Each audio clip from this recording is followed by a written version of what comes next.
also believe that you are as protected as possible against liability. So, Lana and Victoria from our office from Exit Strategy Realty have done a wonderful job of putting together great educational and fun events over the years. This is going to be a meaty one tonight. We had a agent version of this webinar last week, last Thursday, that I attended as well. And I really wanted to just hop on tonight to say thank you to Lana and Victoria, as well as our attorney guest, because these are critical issues. What's going on right now with the Illinois landlord tenant laws and all the changes and the continued focus on the activities of the landlord, you have to be prepared for that. So we want to at Exit Strategy Realty give you all the tools possible. Um, you've got a great attorney that's really dug deep for you guys tonight. So, landlord clients of Exit Strategy Realty, thank you for your trust in us. We will continue to hopefully deliver for you.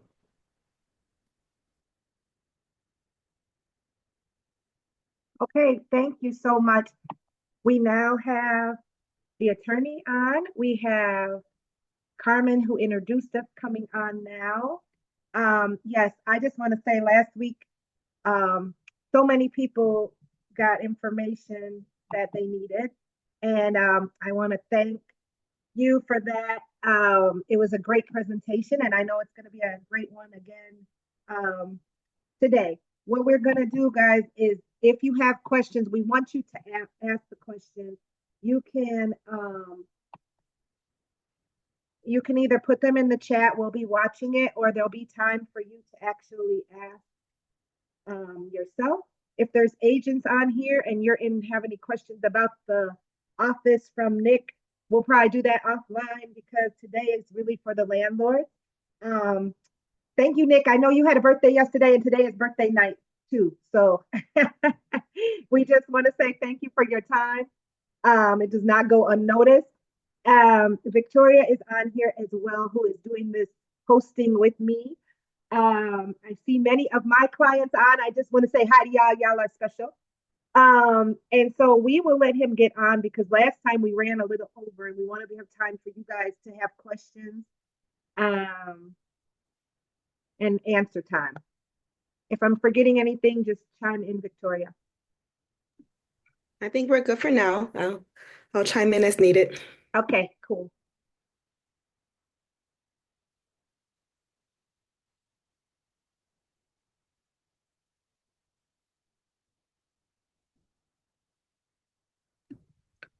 We can give our attention over to the attorney now. You can unmute yourself whenever you're ready. I'm sorry. I just unmuted you actually.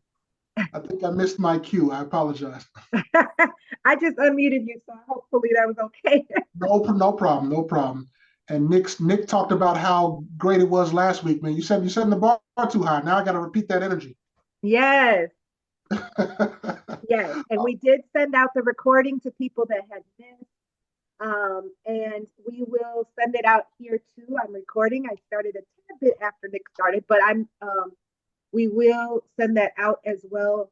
So if agents want the agent one, let me know. You can get that one too through our office, or we can send it to you directly. The landlord one we will be sending to everybody that signed up. All right. Well, with no further ado, I guess I'll begin. Thank you for the introduction. All right, so navigating Illinois' real estate laws, a key update for 2025. So I had a story about today, but we'll see if we have time. So let me click the screen. All right, first, I'm an attorney at the OD Firm. The OD Firm is a Chicago-based law firm, and we specialize in real estate matters, including rental agreements, eviction proceedings, evictions, property closings. Our experienced team guides clients through complex legal issues, ensuring compliance with housing laws and a smooth transaction process. So that's part of the reasons why I'm here and why our firm represents me. Who am I? So my name is Attorney Chooks Onyezia. I'm the managing attorney at the OD Firm. As I mentioned before, we specialize in real estate law. With over 2 decades of experience in Chicago real estate, I bring a precise, detailed-oriented approach to real estate matters. My background is in engineering, and that complements my legal experience in helping clients navigate through complex transactions with confidence. Not only am I an attorney, I hold both an MBA in corporate finance and an engineering degree in mechanical engineering. As you can see in this picture, taken sometime in the 70s by the plush red couch, you can see at an early age I was solving problems or attempting to solve problems. So sharpening my skills at an early age. But enough about me. Let's go into it. Or well, actually, so I went to University of Illinois, and enough about that. If you have any questions, I'll have my information at this point and at the end of the slide. And yeah, so moving forward, what are we going to talk about today? Here's a rough timeline. Here's a rough table of contents of what we will discuss. And without further ado, the ban on mandatory e-payments. So one of the new laws this year is stated towards landlords and not mandating electronic payments. There have been problems in the past with landlords that require their tenants to use their tenant portal or different third-party softwares to make their rent, to pay their rent. But now it is no longer just for it to be mandatory. You can still use it. You can still use it, but you can't require it. There must be another form of payment. So specifically, electronic fund transfer means, what electronic fund transfer means is transfer of funds other than transactions originated by check draft or similar paper instruments. So yes, you have to require a check form of payment. Now it doesn't have to be a personal check. It can still be a certified check or a money order, but that has to be an option. Landlords shall not require tenants or prospective tenants to remit any amount due to the landlord under a residential lease, renewal, or extension agreement, which means this doesn't count commercial leases. But for residential leases, you cannot make it mandatory, you cannot require automatic transfer funds, regular payments, reoccurring payments cannot be mandated also. So not only can you not require funding through one of these three means, but you also cannot make it mandatory that a tenant set up with a reoccurring payment. That's the part that I think is missed. So just to sum it up, hopefully you guys are not accepting rent with Zelle, Cash App, and Venmo, but these would be examples of those payments. But what's typical is the third-party landlord portal that has an online form of payment or an ACH payment. That cannot be mandatory.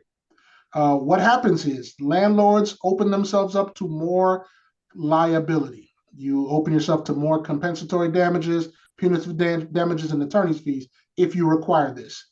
If a tenant, sues or proves or use a defense that this is the only form of payment, it can be used against you.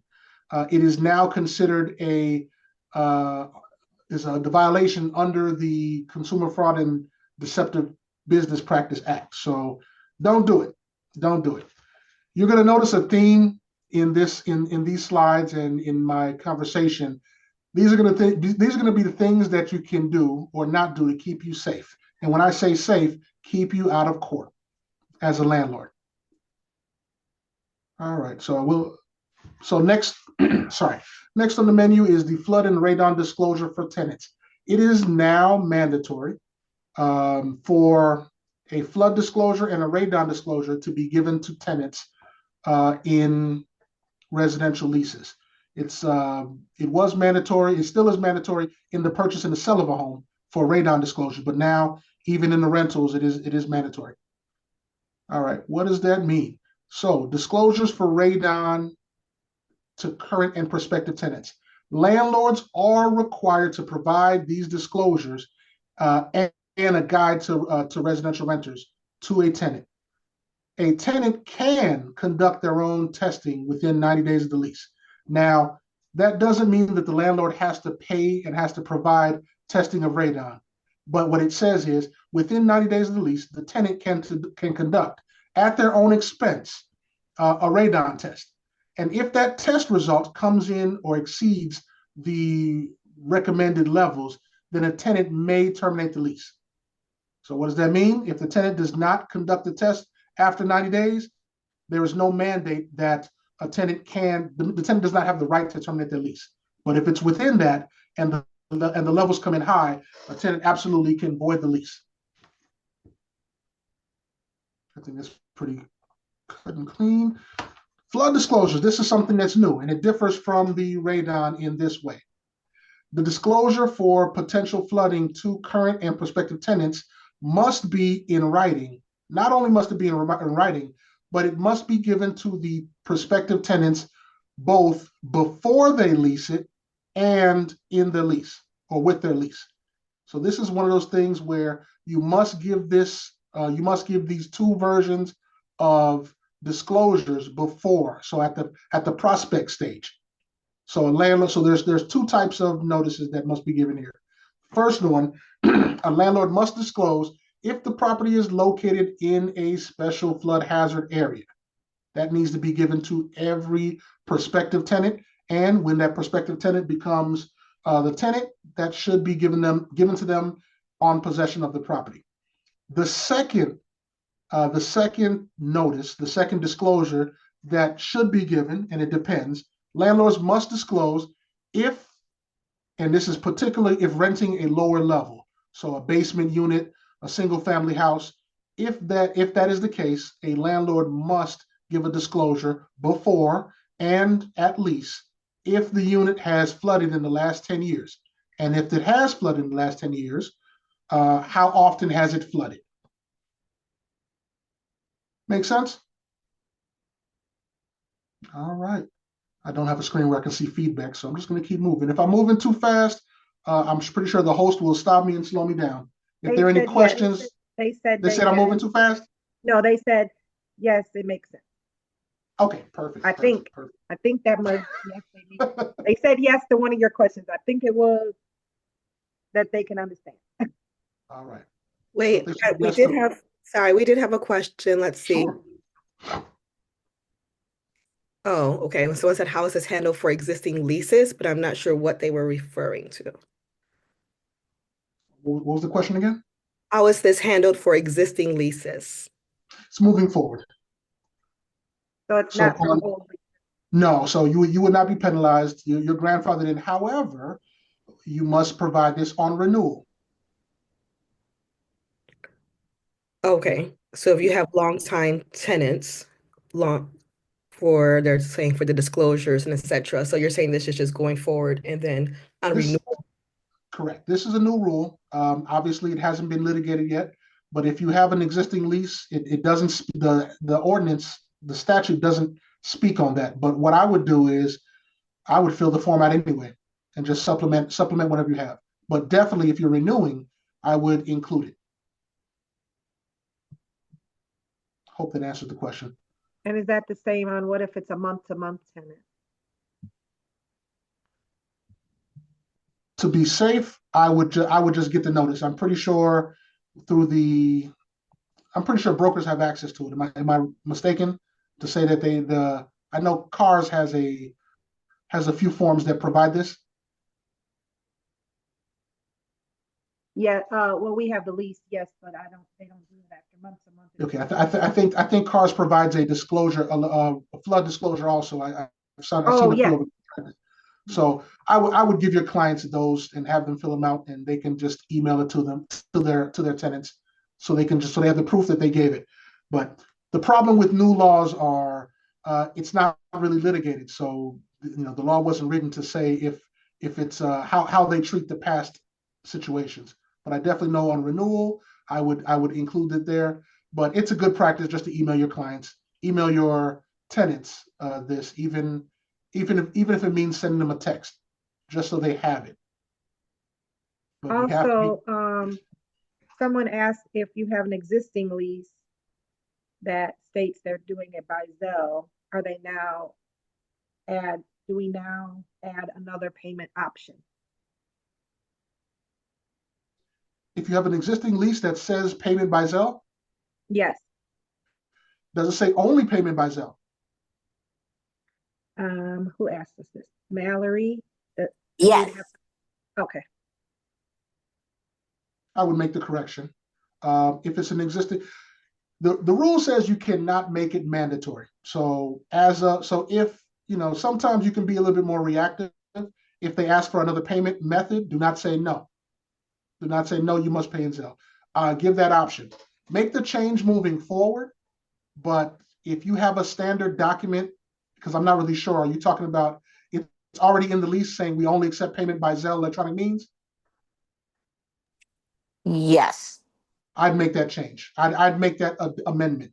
I would draft a letter stating that we accept payment via Zelle. If you need to make a different form of payment, let us know and we will accommodate you. Thank you. That could be a nice wording for an email, and you keep that because it's all about protecting yourself. You never know how these things are going to be litigated. I'm going to talk about some rule changes that I literally litigated this morning and did not have the best results. There's certain things you can do to just cover your exposed parts, if that makes sense. Absolutely. No problem. Any questions about the disclosure, or should we move on? All right. So return of security deposit. So if you are familiar with Chicago's rentals, then you are familiar with these rules already. The Illinois amendment now makes it a statewide law. So I will talk a little bit about security deposit returns. New security deposit requirements. So the Chicago Residential Landlord Tenant Ordinance already addresses how to handle security deposit and the return of security deposit. This change merely makes it a statewide law.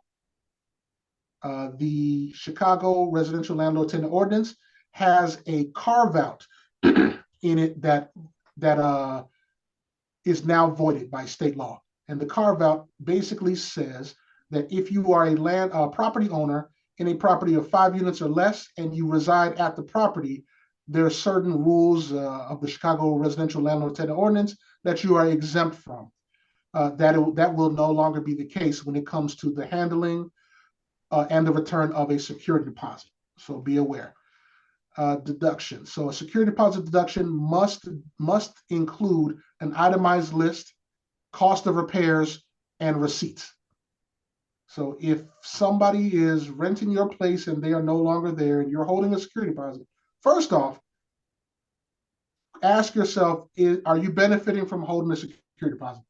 There are some situations where absolutely I encourage it, but there are other situations if the accounting of it, if the mandatory interest is a little overwhelming, you're almost better off not collecting a security deposit, maybe moving more towards the non-refundable move-in fee. But if you are one of those people that insist and it doesn't matter, you're going to collect a security deposit, or if you purchase a property and the previous landlord collected a security deposit and they transferred those funds to you during the closing, you have to follow these rules in the return of security deposit.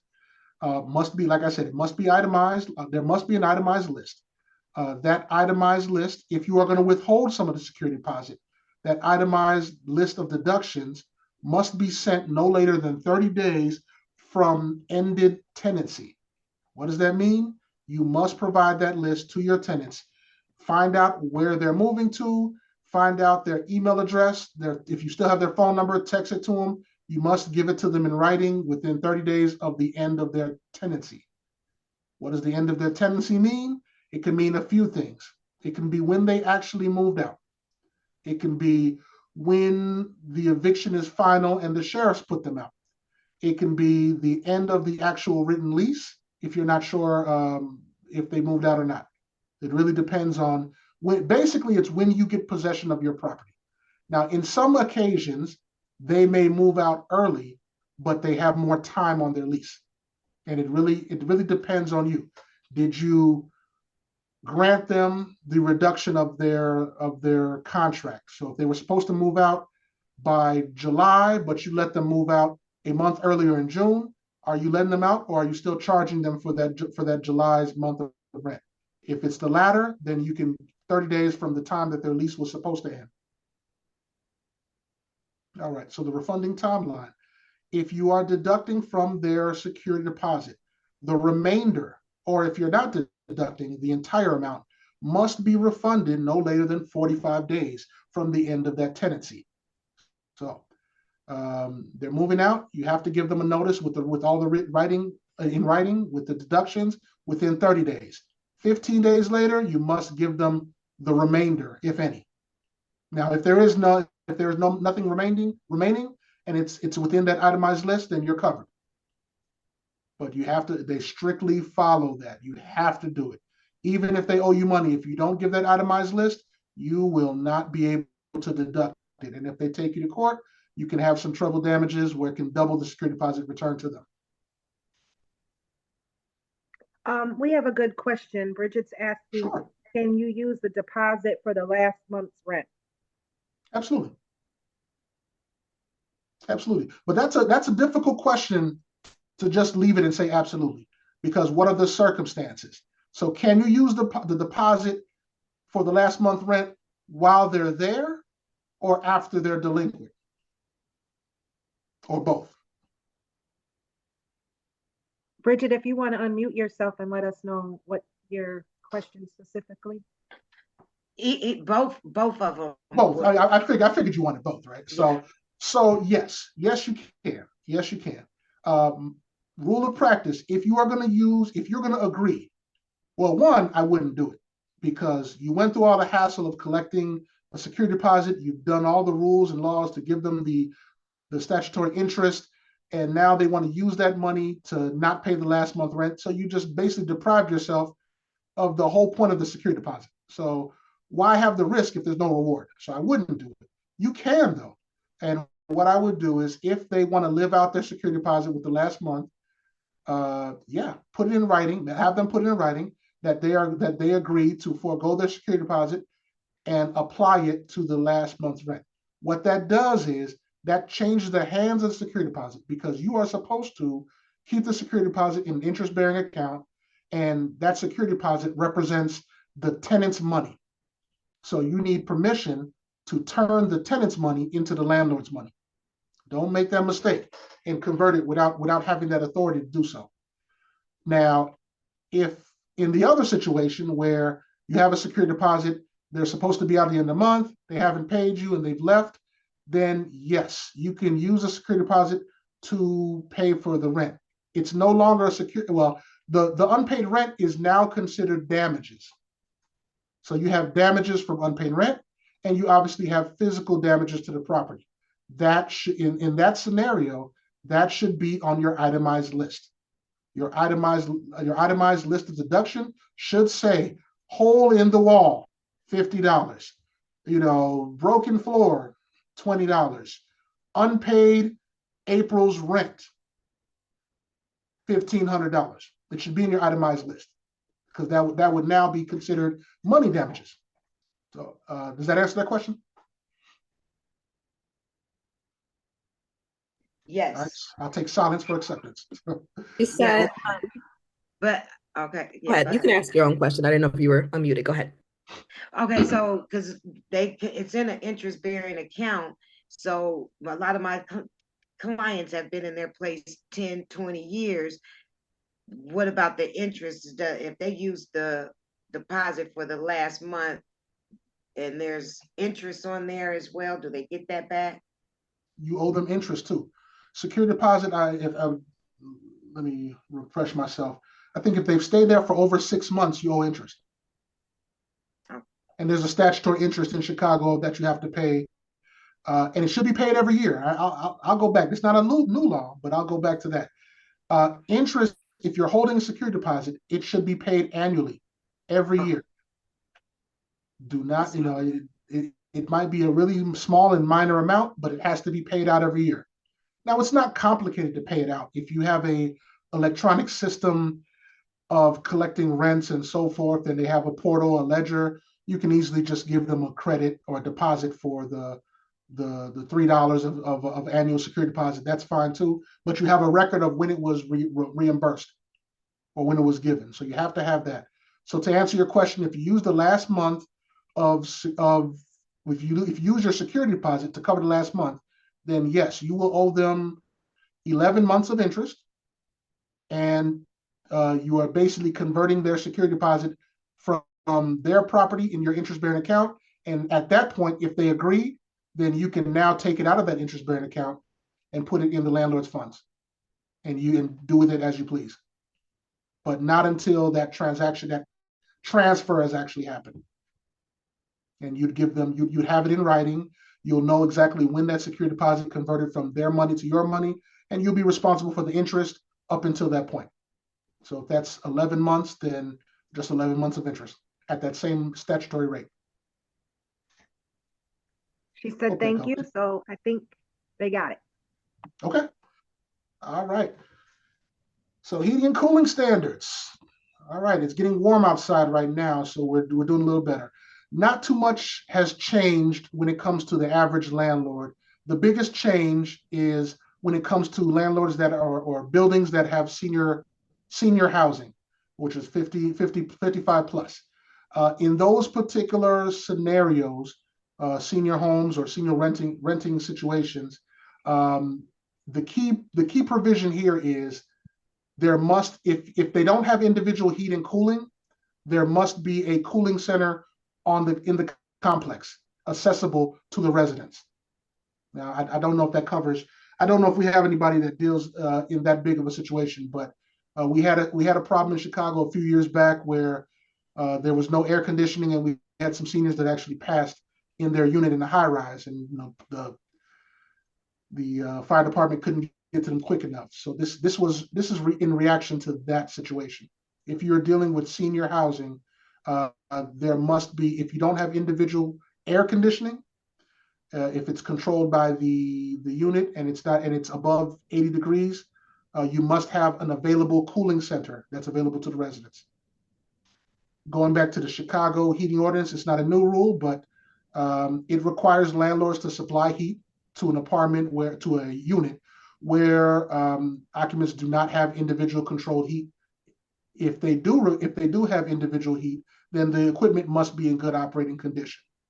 So if you provide heat for your tenants during the heating season, which is September 15th through June 1st, you must maintain a daytime temperature of 68 degrees in the morning. Daytime is considered 8:30 in the morning to 10:30.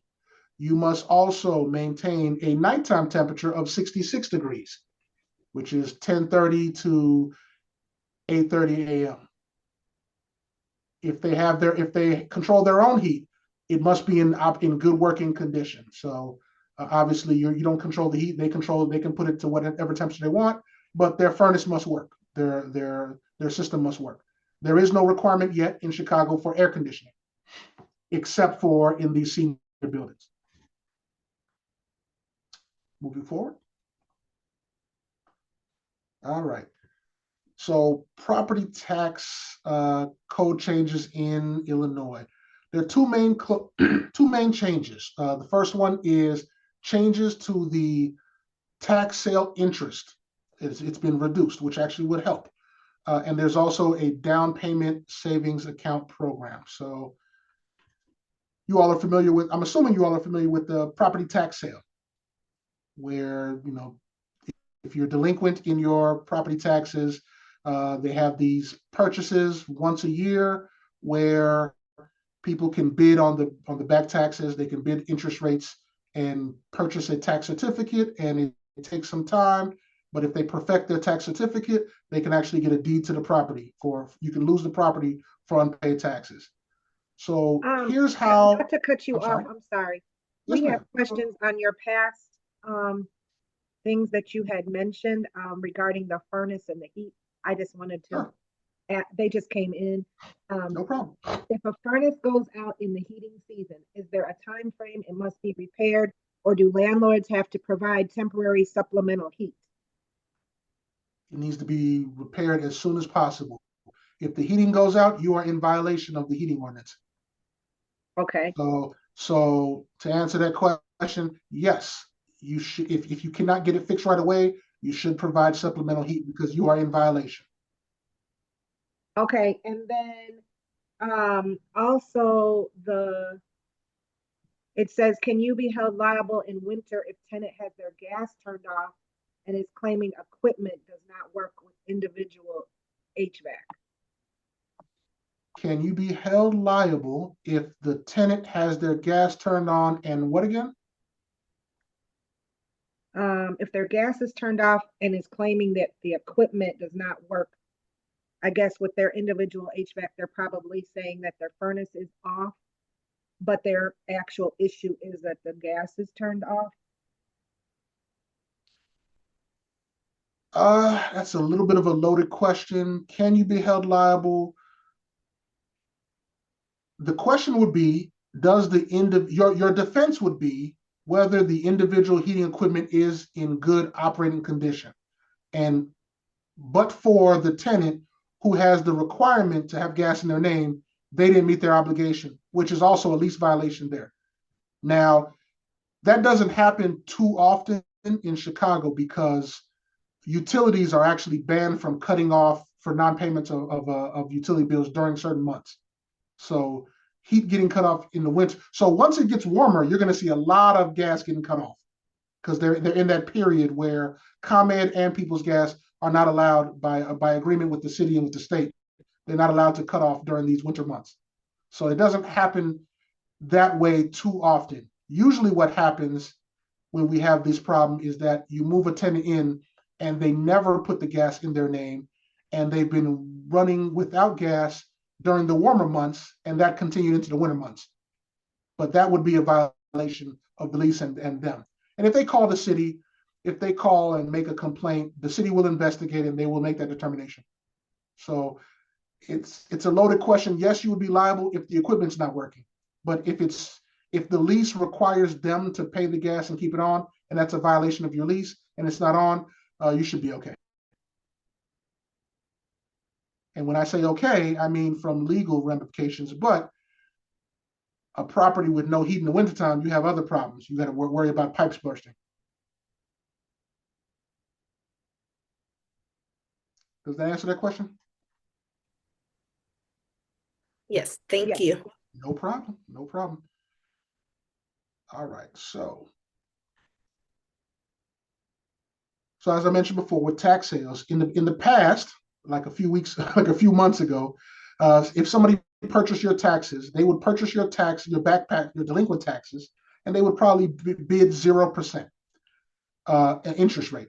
I guess the confusion with that is they're going to bid your let's say 2021 taxes at 0%. They'll win the bid, but what happens is they will pay your subsequent taxes, and they will get they used to get a statutory interest rate of 18% on those subsequent taxes. That's how a lot of these hedge funds in New York and other places made their money. They buy tax certificates and they have no intention of taking it. They just want an 8% interest rate. So now that's been reduced from 8% to 9%. How does that help us? If you fall behind and you have not paid your taxes and your taxes are sold, this will make it cheaper to redeem your back taxes.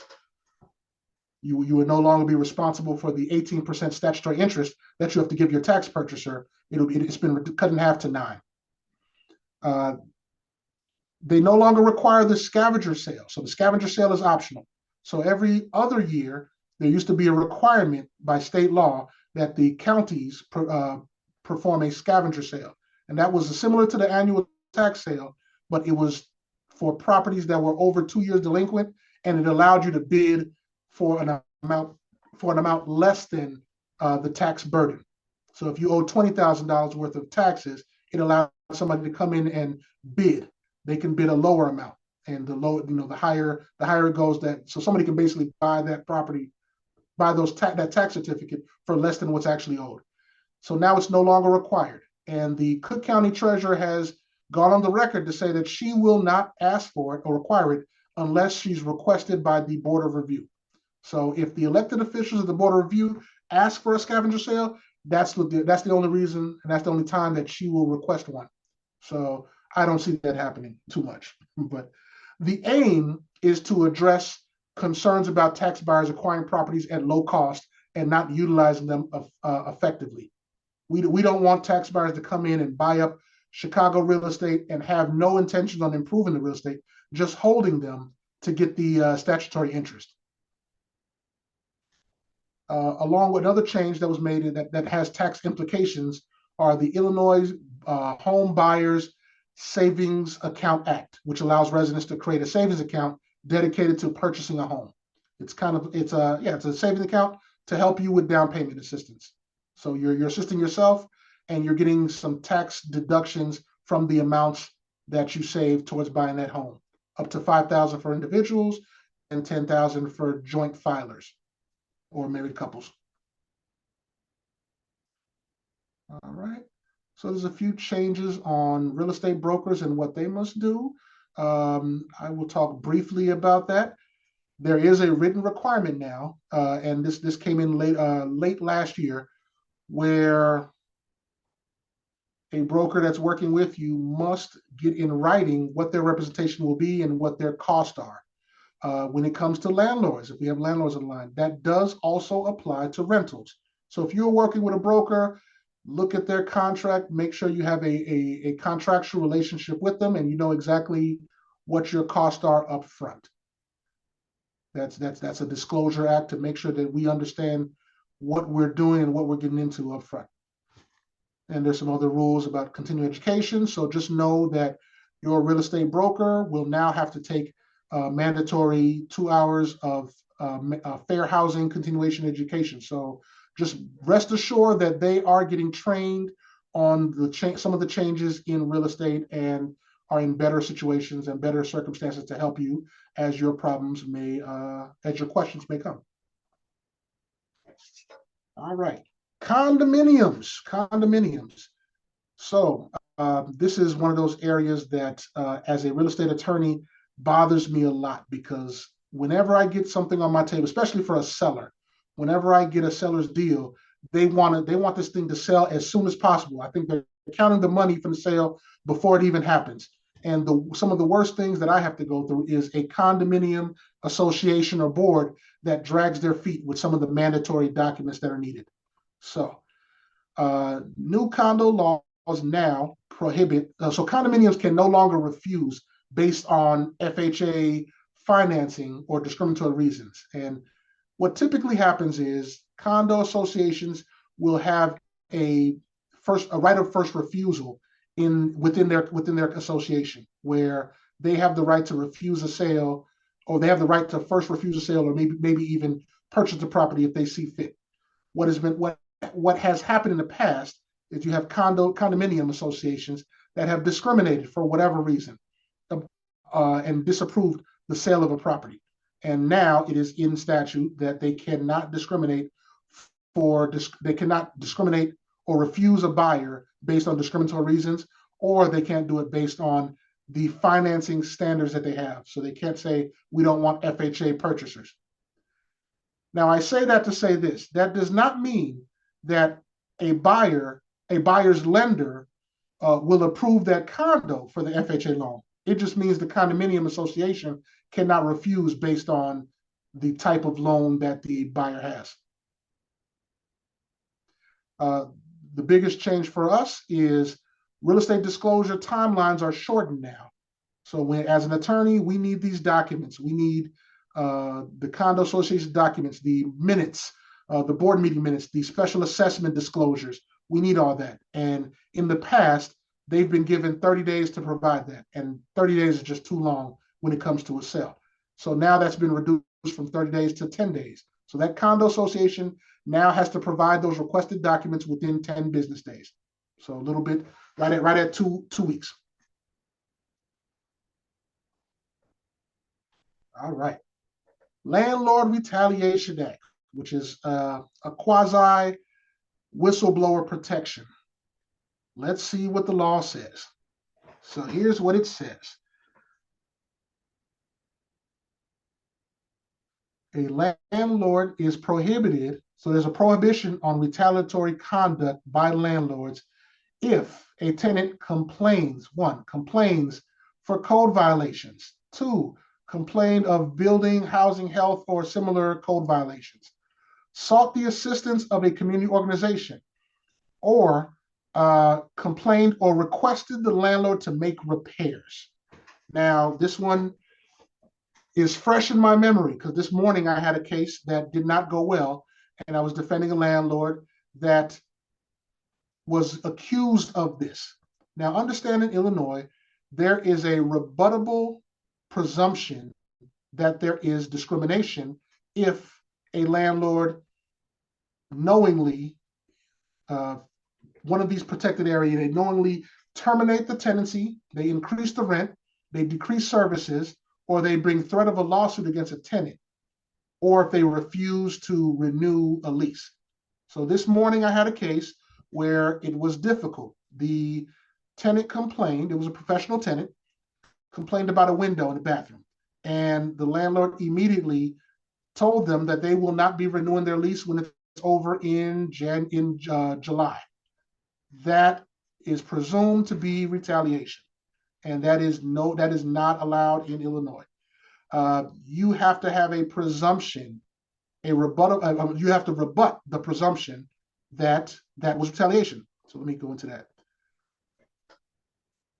A rebuttable presumption. So there's two types of cases. There's a no fault, no cause eviction, or there's a just cause eviction. What a rebuttable presumption is if there's a protected act. So for example, if a tenant complains or calls the city or building codes or basically says the window's broken, I need it fixed. If you terminate, reduce, raise their rent, or do anything in that direction, immediately after their protected activity, it's going to be presumed that that was retaliation.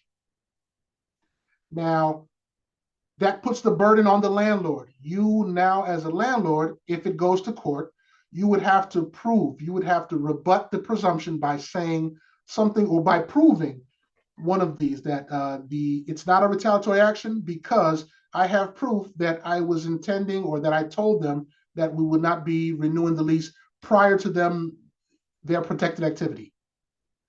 Or there was another reasonable reason why the rent is increased or why the tenancy was terminated.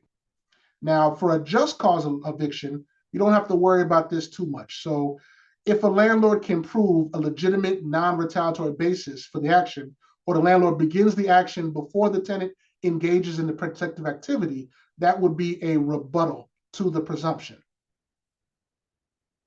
So perfect example, a tenant complains about the stairs are broken. The tenant stops paying rent. You now give them a 5-day notice that you're going to start the eviction. That is one of those situations that would be a non-retaliatory action. It's because of the non-payment of rent that the tenant is being evicted, not because they complain. So that would be a rebuttable. That would be a good rebut to the question. And I hope I didn't get too far on that one. Any questions about that?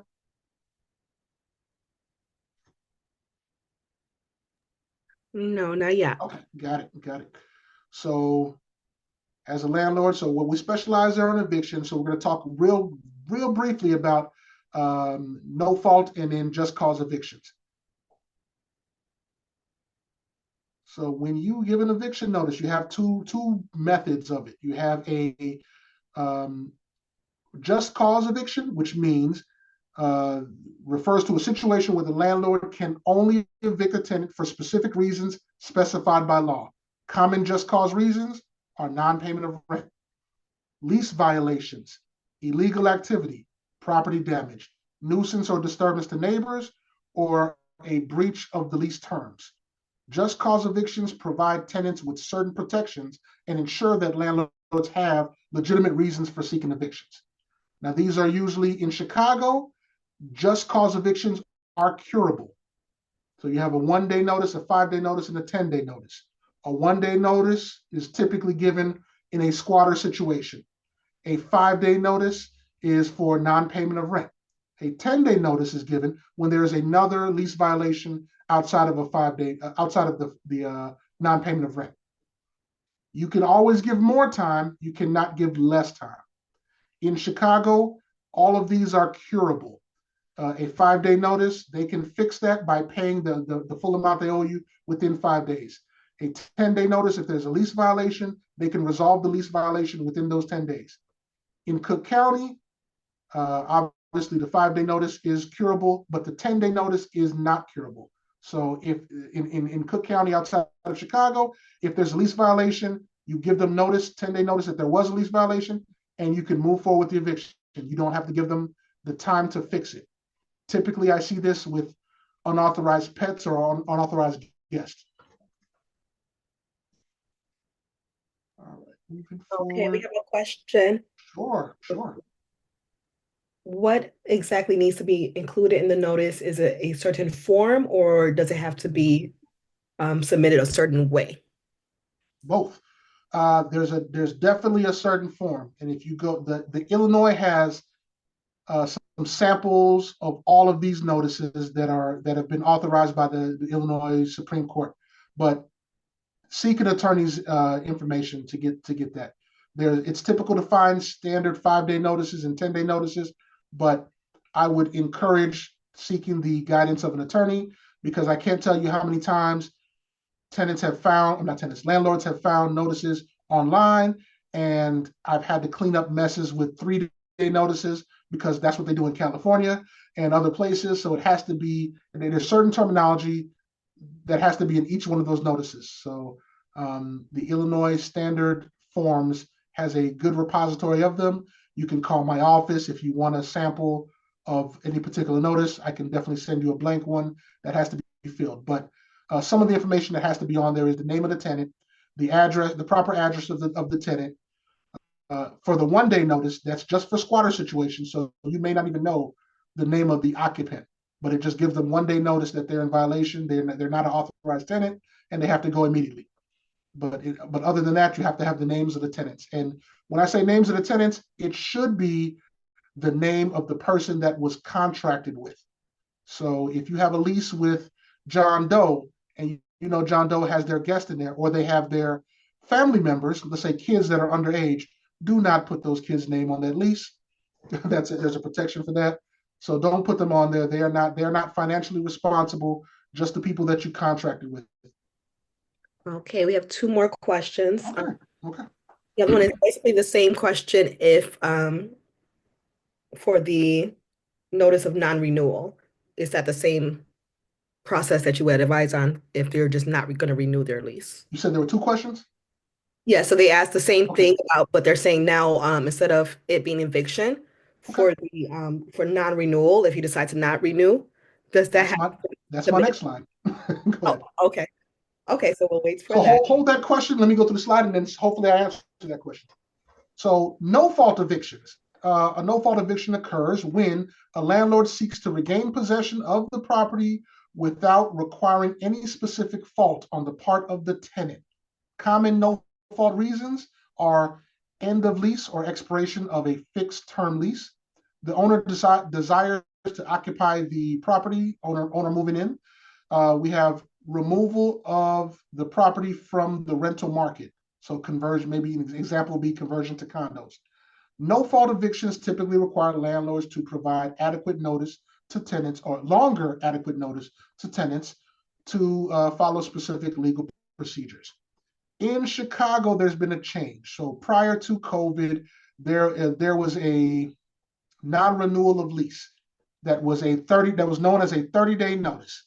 Now it's a means test. So because of COVID, there was a situation where they did not want to have a policy where people who were living in a property for 10 plus years could just be given a 1-month notice to move out, to move 10 years worth of belongings out in 30 days. So now in Chicago, if you desire to not renew a lease, this is a no-fault eviction of no fault of their own, you're just not renewing, you can only give a 30-day notice if the occupants have been there for less than 6 months. If the occupants have been there for more than 6 months, but less than 3 years, you have to give a 60-day notice. In Chicago and Chicago only, if they've been there for 3 years plus, then you would have to give them a 120-day notice prior to starting eviction. The 120-day notice that you are not renewing their lease. And let me note the 60-day notice. In Cook County, outside of Chicago, they do not have the 120-day notice requirement. So it's just the 30 and the 60-day notice for Southern Cook County and everywhere else Cook County except for Chicago. All right, does that answer the question about the termination of tenancy? Yes. Okay, perfect. We also have another question. I'm not sure where it falls in if you're going to talk about this, but it says, what if the violation is smoking marijuana? Tenants claim it is legal, but the lease has a no smoking policy. What notice is required? That would be a just cause eviction. So remember, it's just cause or it's no fault eviction. If they are smoking, then they are in violation of the lease. If the lease specifically says no smoking and they are smoking, that is a violation of lease. You in Chicago, you would give them a 10-day notice. You would specify on the 10-day notice what the violation is. As an attorney, I like numbers. So if you have a lease and there's a section on the lease, I specifically would say you're in violation of section 29 and summarize it. Now in Chicago, they have the right to cure that. Smoking is difficult because you would basically have to catch them smoking again after 10 days. But in Cook County, it's if they've done it once, you can prove it, then that's it. But in that particular situation, that would be a just cause eviction. There's something they did. They violated the lease, either by non-payment of rent, which is also a violation of lease, or any other lease specific term. Smoking would be one of them. The fact that it's legal doesn't matter, because if it's in your lease, no smoking, you can say no smoking cigarettes. Cigarettes are definitely legal, but it is a violation of that lease, and you can actually you can enforce it. Thank you. Yeah, there's also a question that I just got that seems like it piggybacks on this one. So Sure. let's say you didn't put in your lease as a landlord that smoking marijuana or cigarettes or whatever was a violation, but the unit is within a condo association. If they have a rule, the condo association, that you can't smoke in the building, is it meaning, does that also count for the units? I think that's how I'm summarizing what they asked. Yeah, that's a difficult situation, because in that situation, the landlord didn't do what they're supposed to do and notify the tenant or include the condo association's rules. Now, it's easy to just include by addendum a separate sheet with all the condo association rules. So you can incorporate their rules inside your lease without having to physically write all those rules in there. But that's an interesting situation. And that's something that a judge will have to determine. Can you evict? Is it a lease violation if you don't notify the tenant of the lease violation? I would argue that it's not a lease violation. It's a violation of the condo association, and so the landlord will be liable for that. The landlord would have to answer to the condo association, but the landlord is put in a very particular situation with the tenant where enforcement of that rule that was never put as rule is in place. So look over that stuff and include what needs to happen, because that would be difficult.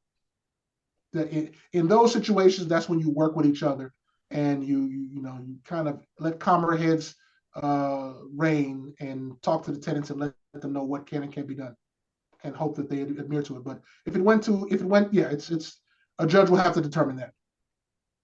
This is such great information, guys. I'm so sorry I've got to run, but I wanted to just thank everybody for this. This is huge. This is really, really great information. Lana, Victoria, good job. This is. Bye, guys. Thank you. Thanks again, Nick. Okay, we have one other question on that subject.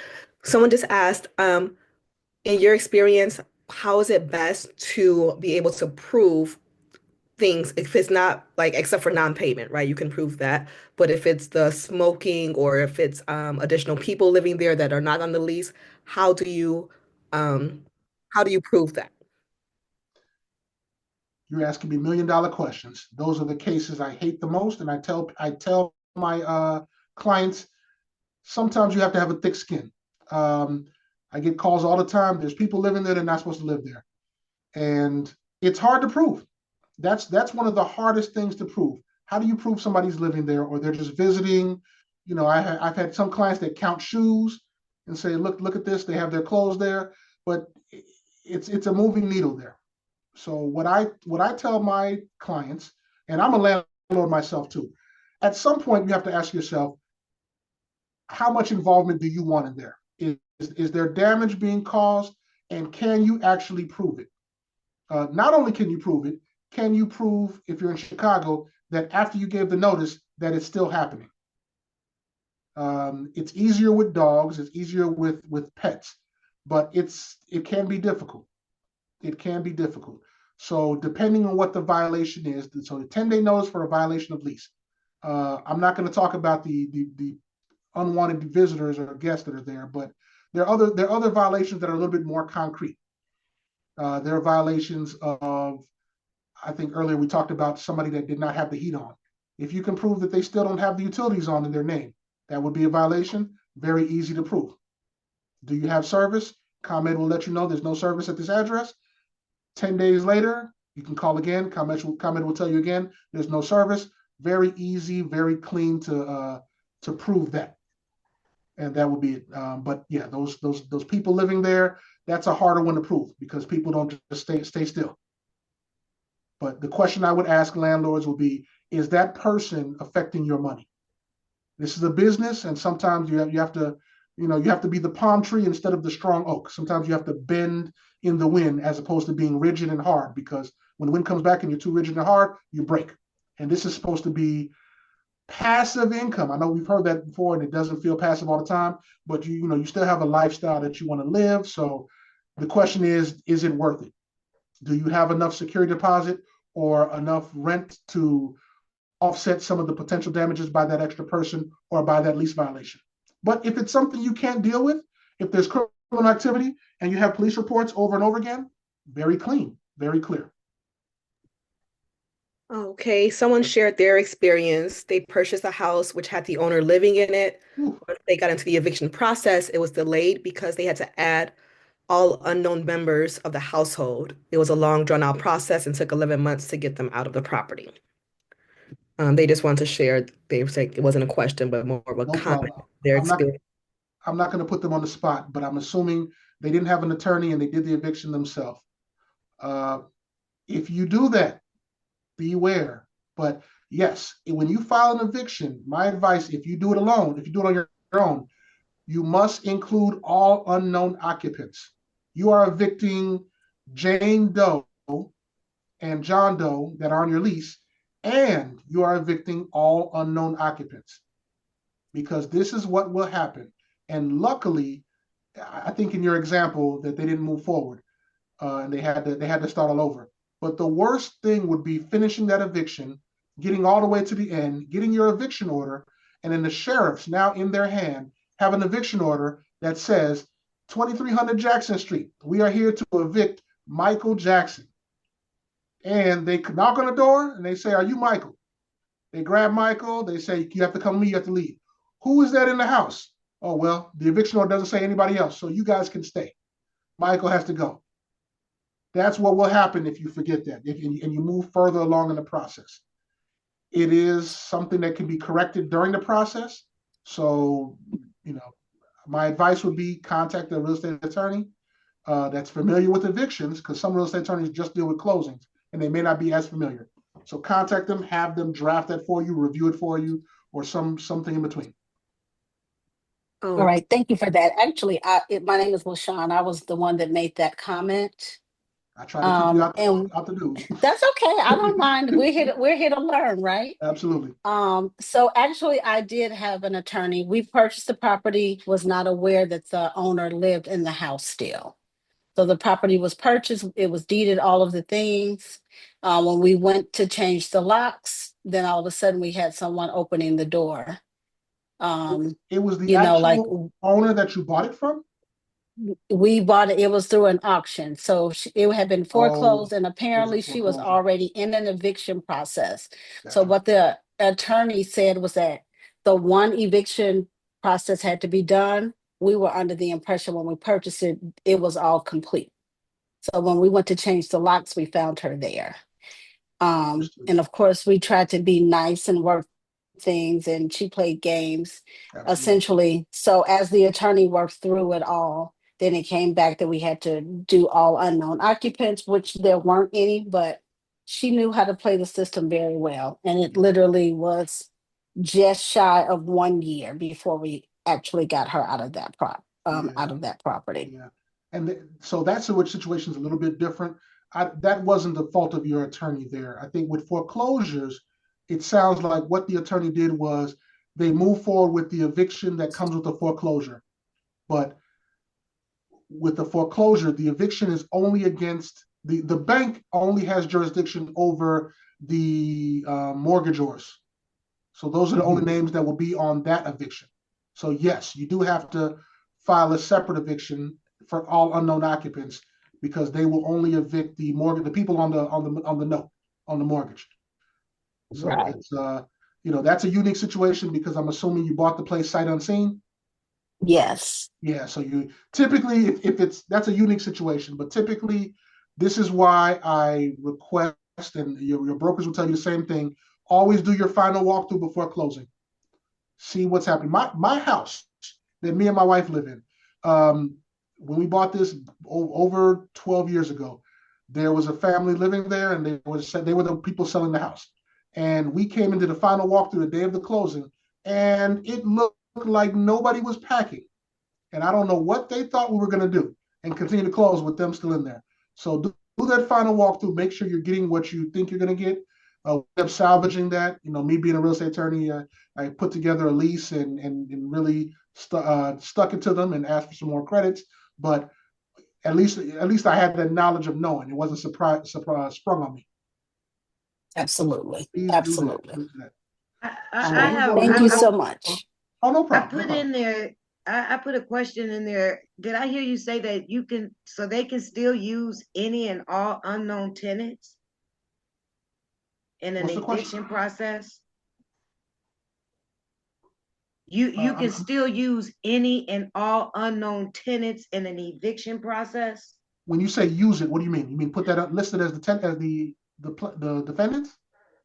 Yes. Yes, absolutely. I mean, I say this because this was years ago, and I thought they had stopped that because I was a tenant and the lady was in the process of a foreclosure. She was served, but nobody else was served. So I come home from work and they starting in my apartment. How is a tenant supposed to know that the place is foreclosed on and leaves if they don't serve each tenant? No one was ever served. What kind of They property? only served the landlord. What kind of property was this? It was a 3-flat, and the landlord lived there. So that was a mistake. That wasn't proper service. That I wasn't proper know service. my attorney died Oh, in the process because I was suing, and he passed away. And I mean, I was young. This was like 20, 30 years ago. So that's so why you I was have like tripping because they said you couldn't use that because you have to name each and every person that's in there to serve so them. no, you don't have to name each and every person in there, but I think what happened there's a few mistakes that were made. One, they served the landlord and not every unit. And then two, the sheriff should have only evicted one particular unit. So they were treating the 3-flat as a whole single family house. So if it was a single family house and you were renting a room, then that would absolutely be appropriate. They let one of your roommates know. That's up to them to let everybody else know. But in a multi-unit situation, each individual unit needs to be served. And yes, they can still say all unknown occupants, but they have to serve every single unit all unknown occupants because in a foreclosure, the bank may not know who you are. They don't have your lease. Right. But they would still have to serve you. You would have to be properly served. Yeah, they said Now, they put it on the door. That wouldn't be proper. That wouldn't be proper. But now there's a lot of provisions now that protect tenants in those particular situations. There's even if you're losing your rental status based on a foreclosure, some of these banks actually even have to pay the tenant or have the ability to pay the tenants up to $10,000 to move. Or so typically what happens is if you're a bona fide tenant, if you're a real bona fide tenant, then everything remains the same. The landlord loses the property, you'll get a notice that there's a new landlord, a new owner, and they will honor your existing lease. But I can't speak of 20 plus years ago, but now Right. there'll be so much hell to pay if that happened nowadays. Very tenant friendly state. We have a question. I think there was more of a clarification. So when you were saying that the minors, not to list them on, I think it was the eviction is what you were saying. Correct. She's saying it's suggested to put them on the initial lease. From what I know as an agent, we have to list everybody on the initial lease. Is that right or wrong? So you can list minors as authorized occupants. So if it says who's going to be living here, you can put a list. That's fine, but they can't be the people that are guaranteeing the lease. They can't be the signers of the lease. Oh, right. You cannot evict them. Occupying the apartment. Say it again. It would just be like the people that are occupying. Yeah, that's fine. That's fine. But then when you file an eviction, you're not going to list those names. You're only going to list the people that you have a contractual relationship with. Mom and pop, those are the ones that sign the lease. They're the only ones you can sue. Because back, I'm of a particular age. I don't know if they still putting utilities in their kids' names, but we kind of frown upon that now. So we don't want 5-year-olds with eviction records before they become adults. And so, Right. we want to protect children and their credit in their future. So, and they never sign. They don't have the authority. They don't have the ability to consent. So they can't enter into a contract with a child. So you can't evict the child. Well, by name, obviously they are considered one of the unknown occupants there too. So they can be removed, but the financial burden should not follow them. So thank you for clarifying that. Yeah, they can be listed on a lease, but it can't be a lease to them. Okay. And then I think that you are going to talk about this, but I can't remember. They're wanting to know. Oh, I just lost it in my phone. They were wanting to know about like if they can use the credit report, how that goes, the new rule about using credit reports. Oh, you're looking at my last slide right here, right? Oh, I see. Source of income. Oh, so sorry. Yes. No problem. This so source of income and reusable tenant screening reports. So I will. Are there any other questions? Or you want me to go forward? Kimberly Key has Yeah, one something question. to. You want to do it, Victoria? Go ahead. Oh, did you say? She said, did you say that it is improper to put a 5-day notice on the door? You take a picture for proof of service if the tenant did not answer. That would not be considered service. You cannot post a 5-day notice. If posting is only allowed, and it makes no sense, but posting is only allowed if the place is vacant and has been vacated. So you can post, then you have to wait 31 days, and then after that, there's a presumption that they have vacated, and that gives you that. But if somebody's living there, no, the posting is not a proper way of service. The best way is personal service. You have a contract with Jane Doe. You knock on the door. You say, Jane, here you go. Put it in her hand. Here's your 5-day notice. You have substitute service. You knock on the door. Is Jane home? No. Who are you? I'm so-and-so. I'm 18 years old. Here you go. I'm so-and-so. I'm 13 years old. Here you go. Give this to Jane.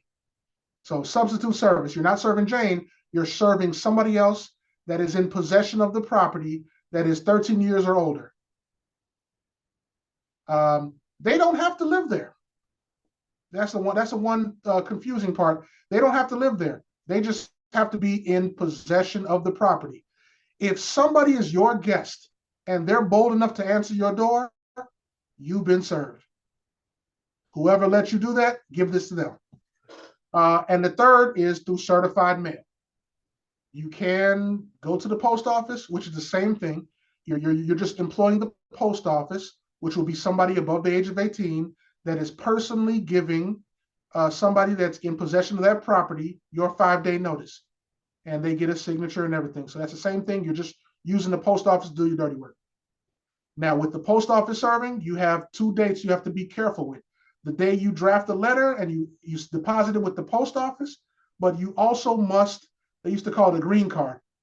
You have to get that return green card. Now they do it online, so they will send you a printout of the signature page and everything. You have to include that with your 5-day notice as proof of service, because technically you're not personally serving it. You're employing the post office to personally serve it, and we need that card to show that they actually did it. Does that make sense? Yes, I think so.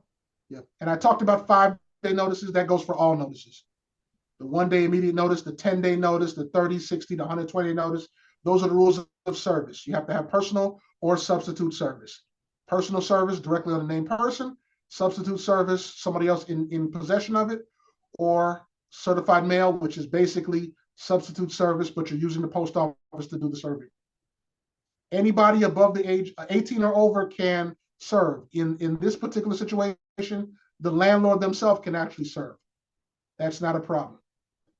When you file the eviction and you have a summons from the court, that document cannot be served by just anybody. That one you have to have special court permission of appointing a special process server, or you can use a licensed special process server, or you can now use or you can use the sheriff department. In the past, you had to use the sheriff department first, and if they were unsuccessful, you can petition the court to appoint a special process server to do the serving of the eviction and the summons for you. Now, you no longer have to go directly to the sheriff. You can go directly to a special process server. If it's a licensed special process server detective, you're fine. You don't need court approval. If it's not, then you need court approval on who's going to be doing the serving. They have to be 18 years old. They have to be in good, there's certain documentation that has to be done, but there's plenty of special process servers around that can do it for you. Utilize them. All right. That's service in a nutshell. Thank you. All right, I'll go into my last slide. I think the question and answer period is going to be real short then. So source of income and the reusable tenant screening. Let's go into source of income discrimination. What is source of income discrimination? It is when a housing provider, landlord, real estate broker, etc., discriminate against a person based on their lawful means of supporting themselves and their dependents. Examples include refusing to rent to someone because they are a housing choice voucher holder, also known as Section 8 or CHA, or imposing stricter screening requirements on voucher holders. That's a one example.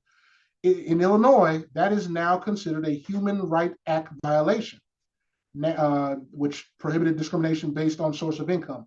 This means that a landlord can no longer deny housing or impose special restrictions on tenants just because of their income source.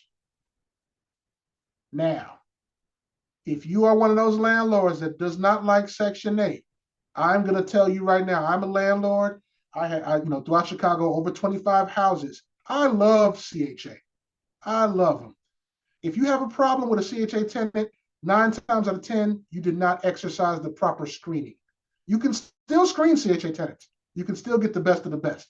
But what you cannot do and what you should not do is, especially in writing, never discriminate. Don't tell anybody, don't post anywhere, don't put it in writing that you do not accept Section 8. That by itself is a violation, and you're going to lose if they bring an action against you. And not only are you going to lose, you're going to lose big, because now they require, you can lose. The damages to the potential tenant can increase dramatically. Lawyers' fees, now lawyers no longer have to discount their fees. They can come up with some lawyer fees to litigate and prosecute you for the discrimination. And so I had a case where the judge ruled against the landlord, and gave them double what the rent they were asking for. So about $4,000, the landlord had to pay the proposed tenant who was discriminated against. But here's the kicker: $4,000 the landlord had to pay, and over $12,000 of the potential tenant's lawyer's fees. Don't do it. Don't do it. You have to take it. I know it's a hassle at times. If you learn it, if you learn how to navigate through CHA, it actually has a lot of pluses. The biggest plus is you don't have to worry as much if a tenant loses their job. If a tenant loses their job, I have a good relationship with my tenants. I tell them, share with me. I'm not going to evict you if you lose your job, but I'm going to work with you. And sometimes there's some shame or there's a feeling. So what I tell them is let your caseworker know immediately that you lost your job. Because if you were responsible for $1,000 in rent, chances are they can decrease that portion and the landlord can still get their pay. There's a lot of resources that voucher holders have, and there used to be a time where there were great caseworkers. Now there's a shortage, and I don't think that some of these programs tell or communicate with the voucher holders how many resources they have. So one big one I can tell you just off my head is CHA voucher holders. Everybody on that voucher qualifies for free city college tuition as long as they're on that voucher indefinitely. So I have one tenant that had 3 associates, and she's always taking classes. It's for free, no question that, books and everything. So there's a lot of resources that they have that can help them in their situation. So do not discriminate. There was a question? Yes. Somebody's asking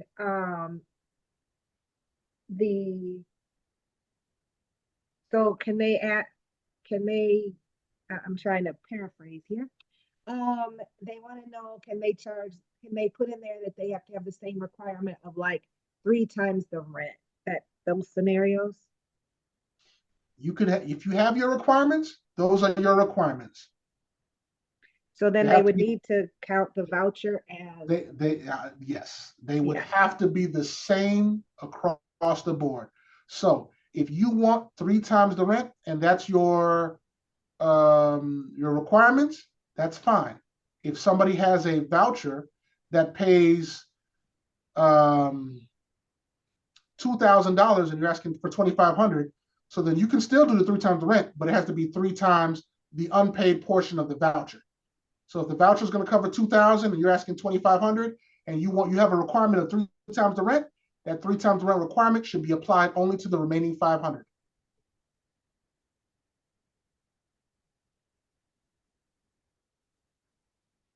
And then Darian has a question. Let me. Sure. What, if anything, can we do if we are representing a tenant who we feel is being discriminated against because they are a voucher holder? When you say you as the real estate broker? Yeah, he's a broker. Okay, got you. Document the discrimination.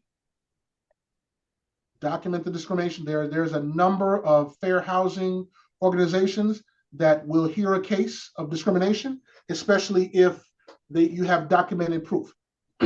So, if they put it in writing, then they messed up. If they put it in writing in their listing, or if they put it in writing in communication, are you Section 8? We don't take Section 8. That's a violation. That's a clear violation. Preserving that information. There's tons of legal organizations. There's tons of landlords that will bite at that will salivate to get those type of cases, because it's a strict liability situation. If you can prove the violation, there's really no coming back from that.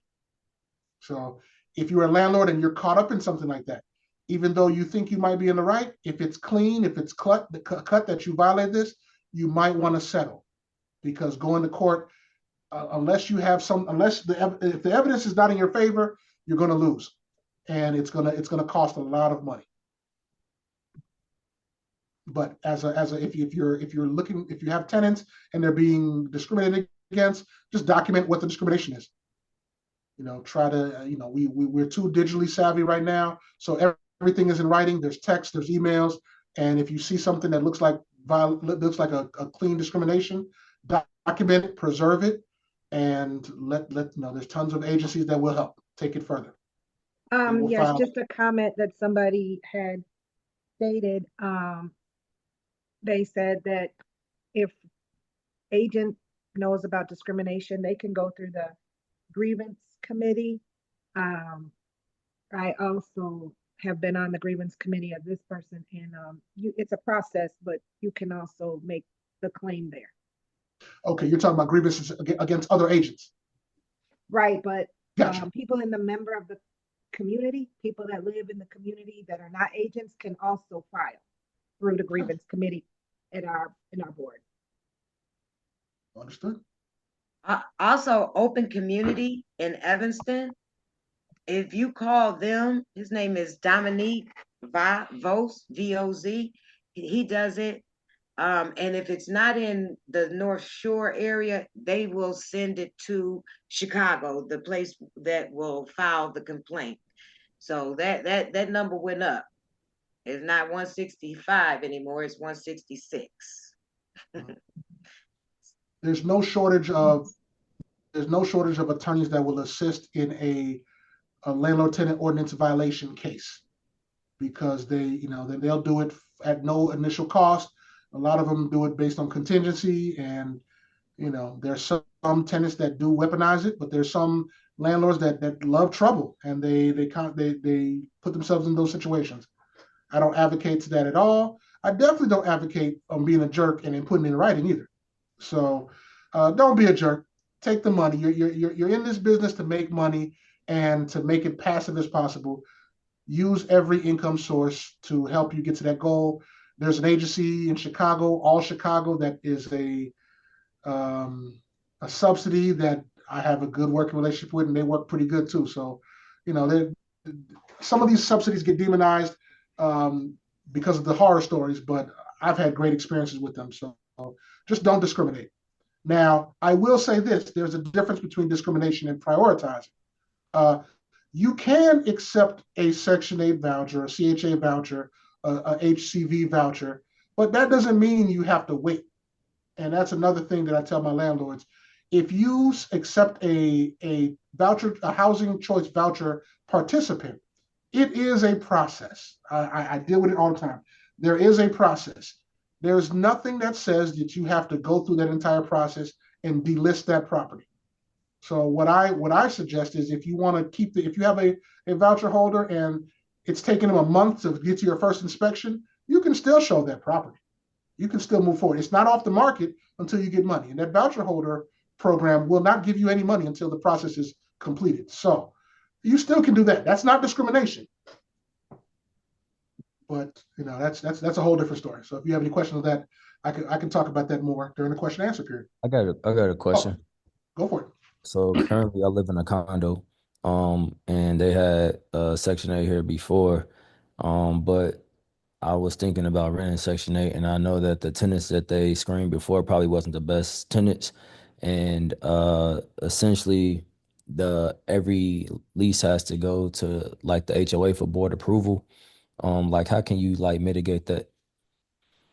Mitigate having to go through board approval, or mitigate bad tenants? Like yeah, just like since they are on Section 8, and you know that the people it's a smaller condo, they don't want Section 8 because they told you before like it's not their ideal tenant to live with. How do you like mitigate that situation?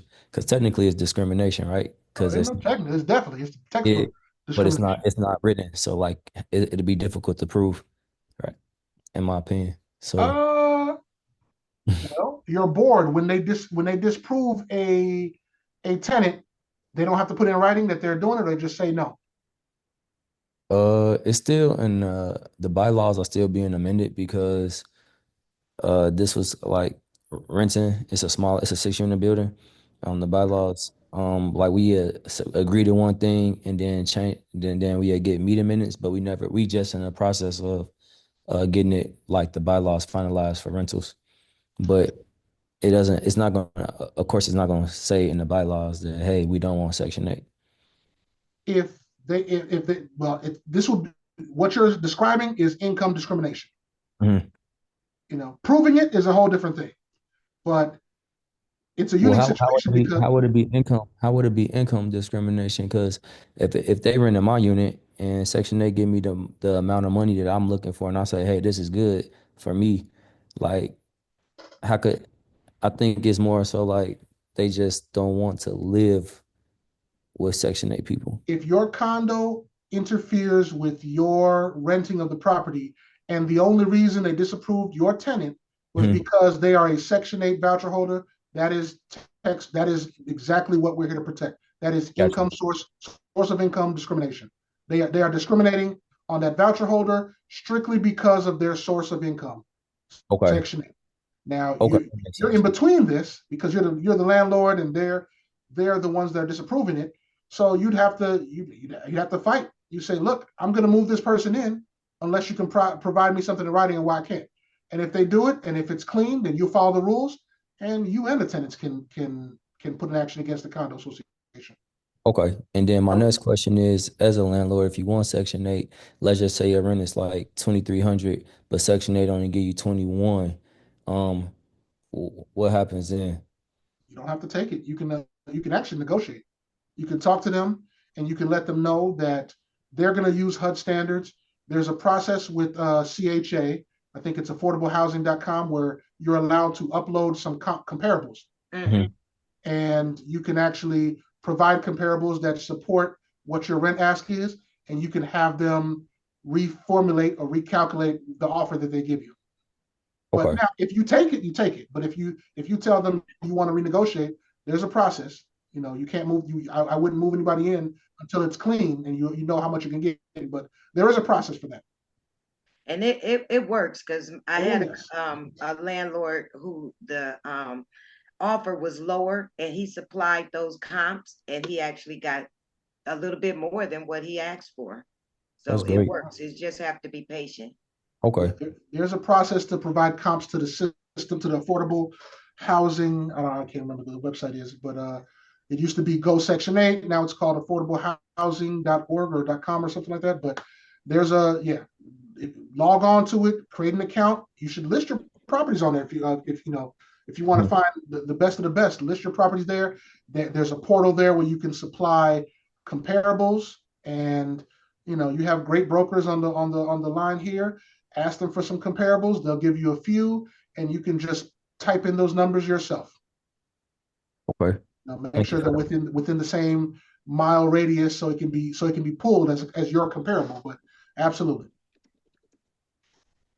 Okay. Thank you for that. I no appreciate it. problem, no problem. I had two other questions if anybody didn't have anything related to this. You know what? Why don't we do this then? Let me get to this last slide, and then Okay. Sorry. I thought you after was the done. no, no, after this last slide, we're gonna do questions, open the questions. I know we're going a little over. So last slide. All right. Reusable rental requirement. So now, no application fee can be charged if a tenant provides a reusable report. So not only are the tenants allowed to provide their own report that follows the requirement of being at least 30 days old and it's from a legitimate credit reporting agency, but you can no longer charge a fee, application fee or a screening fee. They're cutting down on that. There's tons of Good. landlords that charge fees and they know they don't have an available unit, and these tenants are going broke just filling out applications. So if that tenant gets their report, they can use that report as long as it's from a legitimate credit reporting agency and it meets the requirements. The report must be accessible to the landlord at no cost. But if they bring it to you in hand, if they give it to their real estate broker and they're farming that out, you have to accept. Well, you don't have to accept that, but you can't charge them. If you require another report, then you can obviously pay for it yourself. But in this particular situation, no more charging tenants with redundant application and screening fees if they have their own reusable report.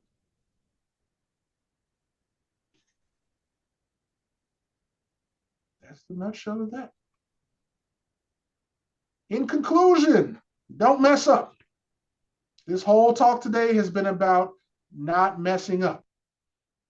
Not messing up, because the cost, the consequence for messing up as a landlord, Chicago and Cook County and Illinois has always been a tenant friendly, the steers more in protection of the tenant. So as long as you know the rules, you can still make money. You don't have to be the people that are fleeing the county because it's harder to deal with real estate, but you just have to know the laws. You have to know the rules and know what you can and can't do. So don't mess up. The eviction process is difficult, but it's doable. So make sure it's always better to see if you can settle your agreements than hiring somebody like me and fighting it. But if it's necessary, that's what we're here for. And that being said, here's my information. If you ever need me, if you have a question, I will be grateful. I will be at your beck and call if I'm available. But any questions, or have we exhausted our questions? I think the young man said he had two more. Yes, yes. Yeah. I do. Is it okay if I start? The first question was, I came in right around the security when you was talking about security deposits. I'm a newer landlord, so I didn't do a security deposit, but I did the move-in fee. I just charged the move-in fee instead. Can I still charge damages if it's damages done to the unit Yeah, since I didn't do the security deposit? of course. Okay. And then my next question Can is, I can I can I put the disclaimer on that real quick? yes, yes, sir, for certain. Yes, you can charge damages if they put the damage to your property. If you can prove that that's a violation to your lease, you can. Now the real question is, how likely are you to get that money?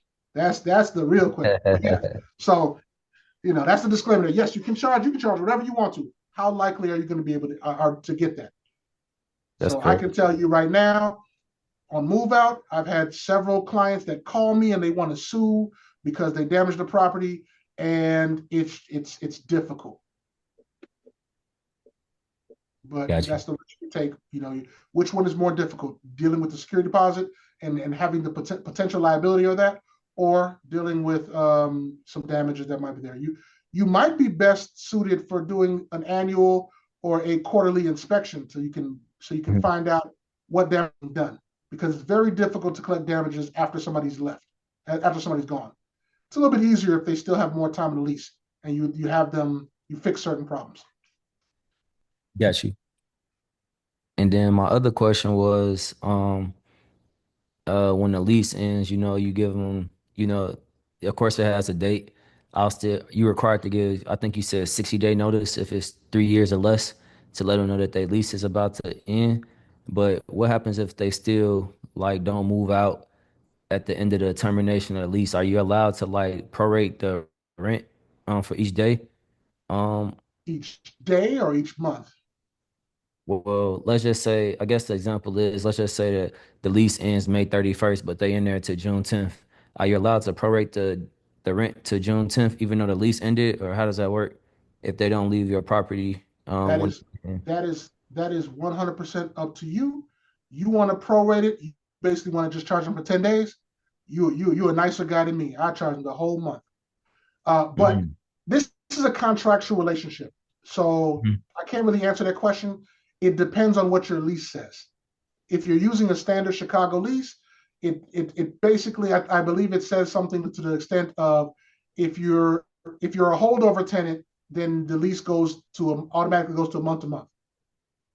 Got you. So, but it depends. But you can do whatever lease you want to. So it really depends on what your lease says.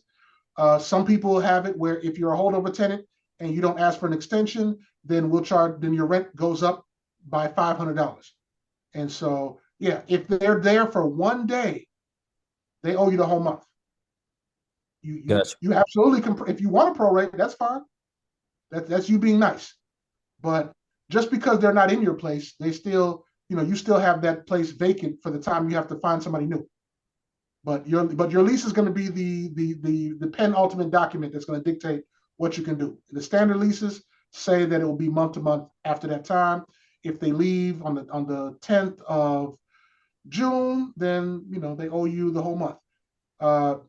My CHA tenants, they're supposed to move.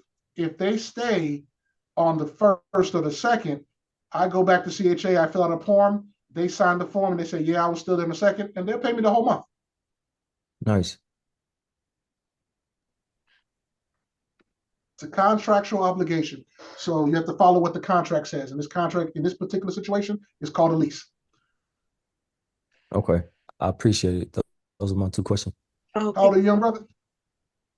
So that, to go back to that, the report. So if I'm screening the tenant, with the credit report, and I screen them, they don't have to, if I send that to for the applications, it's one time. I mean, they don't have to go through a place first. I mean, I can do it myself and they use that at other places. Is that what you're saying? Yeah, as long as your report meets the requirements, it must be provided by a legitimate credit reporting agency and comply with all state and federal laws. The report must be accessible to the landlord at no cost.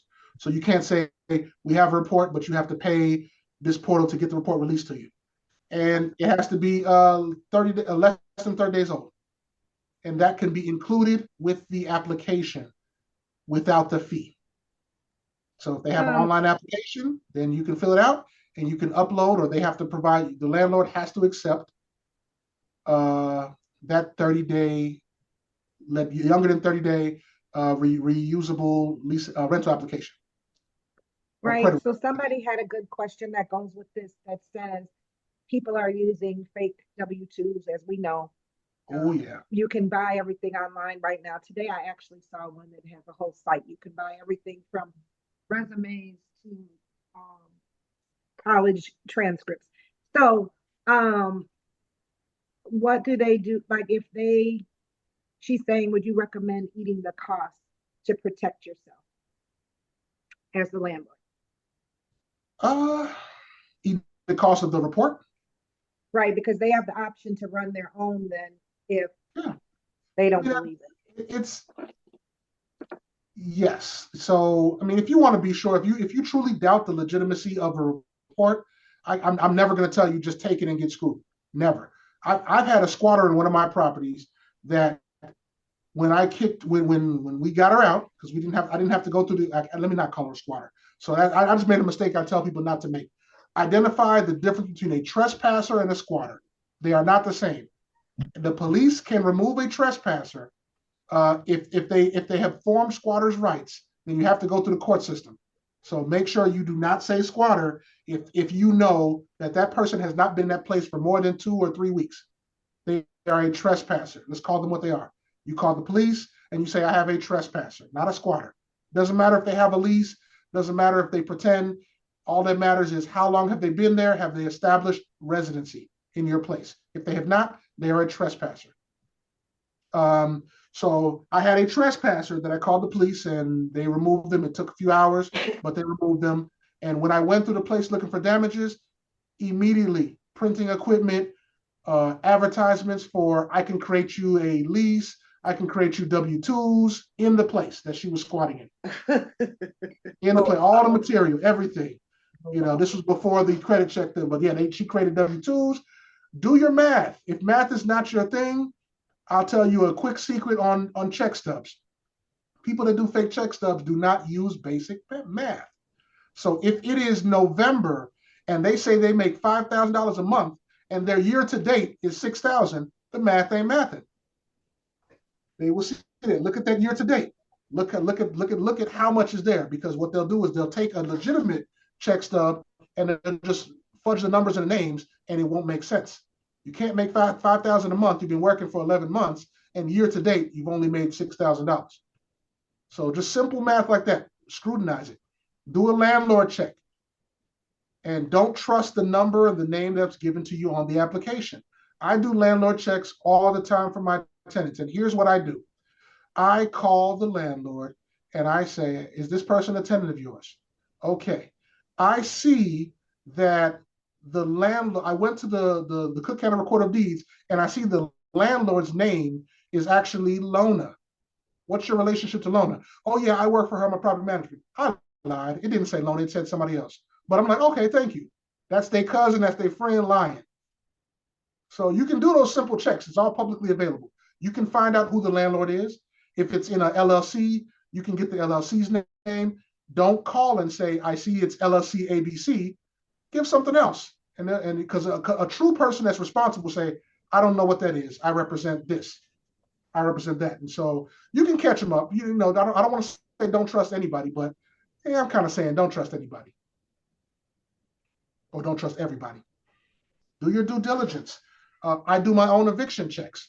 It's very simple to, unless they have a really common name, it's relatively easy to do an eviction check.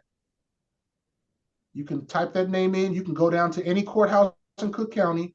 You have access to public files. And what you're going to find out most of the time is anybody who's in trouble, they're going to say, no, I've never been evicted. But there's quite a few of them that are currently in the process of being evicted. Anybody that needs to move like ASAP, check for that. There are a lot that happens quite often. There's a desperation because they know it's coming and they're currently in the process of being evicted. Sometimes those don't come up in the credit checks the way they should. There's a real cursory nationwide check for evictions that don't always use the right databases. Someone asked if eviction records can be sealed. Absolutely. Okay, we have another question about vouchers. So someone's hold on one quick second. So did that conclude the question about evictions? Can it be sealed? Or was there more to that? No, they just Yeah, asked. Oh, yeah, sorry. Hey. No, I asked the question because I did a landlord reference check on a tenant that had applied. Um, and when I called, she was staying somewhere downtown. They basically were like, we're in the process of doing an eviction. And they also said she had several lease violations, right? So she was a no based on the reference. So when I responded back with a letter saying, hey, there's a current eviction proceeding and there were other lease violations, so you don't meet my minimum qualifications. She was like, this is supposed to be sealed. And so she was working with some agency and a lawyer, and they were all contacting me trying to say, you can't use this as a reason because this is supposed to be like a sealed eviction. And so I didn't respond and it kind of went away, but Yeah. I was kind of left like, what should I have done? So who told you about the eviction? It was the previous landlord? Yes. They said Okay. they were current. She had vacated the unit, but I think they had to go through the eviction process still. So so you didn't base your decision on a sealed eviction. You based your decision on the landlord reference. You're fine. Okay. I mean, it's a no, it's a non-starter. If it is sealed and sealed properly, you wouldn't be able to see it and it won't come up. But yes, sometimes a lot of times, actually, it was a mandatory sealing during COVID on eviction cases. So whether you're wrong or right, they were automatically sealed. And now sealing is used as a negotiation tool with tenants. If you're a landlord and you have a tenant there that's not paying you money, unfortunately, you might just bite the bullet and say, look, I'm not going to come after any money. I'm going to seal it as long as you get out. And unfortunately, that passes around potentially bad tenants. But as a landlord, what do? You just continue to have somebody there, or do you mitigate the situation? But yes, if it's sealed, then you won't see it, and it will come up as a clean record. I saw a question in there about visiting the home, doing a home visit. That's yes. legal. Because is that legal? Because Yeah. Okay. Yeah. Now, believe it or not, I take just so you know, I'm sitting here, I'm talking to you all right now. I'm a real estate attorney. I don't let none of my tenants know I'm a real estate attorney. I don't even let them know I own the properties. I walk in there just like I'm just a regular person that works for the company, and I'm just here so I don't get fined. And absolutely, I do home inspections. Absolutely. Absolutely. So I'm saying, so the house so if you have a tenant that's applying for a place, I can, as a landlord, I can go to their home and see how they live. You can Right, request that's it. what Yeah. Okay, Yes. just making sure. Yeah, you can request it. I let them know that there's 3 parts of my application. There's an online initial application. So I don't play. I don't waste any time. Yeah. I have an initial online application. You have to fill it out. You have to give me information.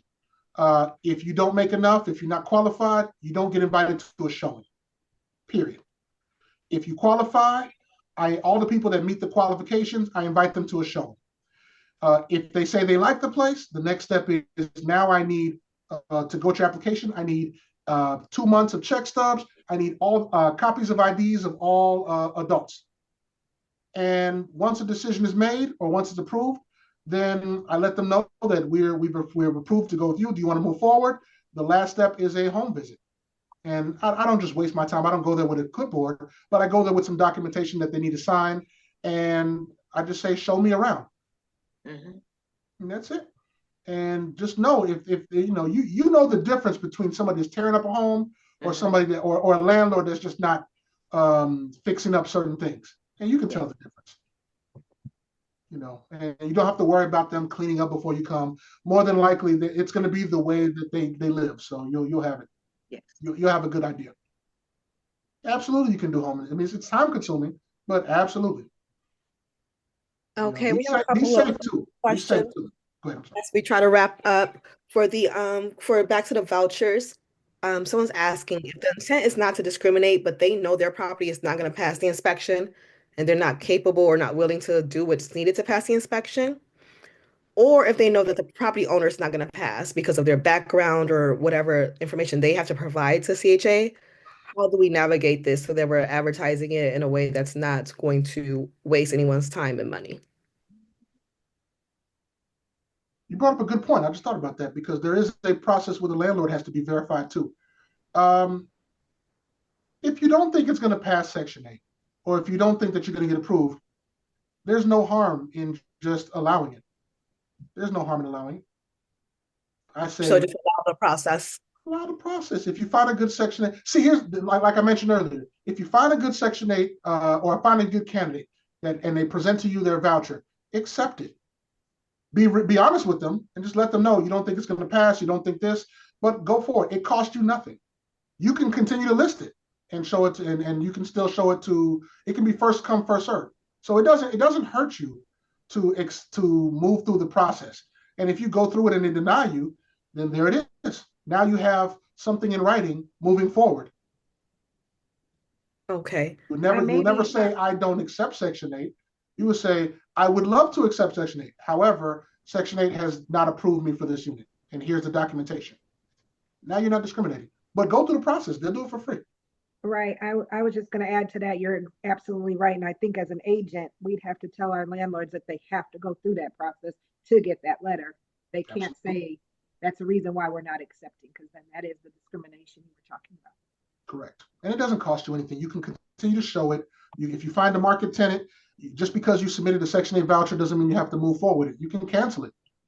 And that's not discrimination either, because nothing is saying that you have to wait 2 months for Section 8 to get things right before you rent your place. So that's nothing wrong with that. But yeah, don't get caught in the mix of saying you don't accept Section 8. Don't assume you're going to get some certificate that says you can or can't.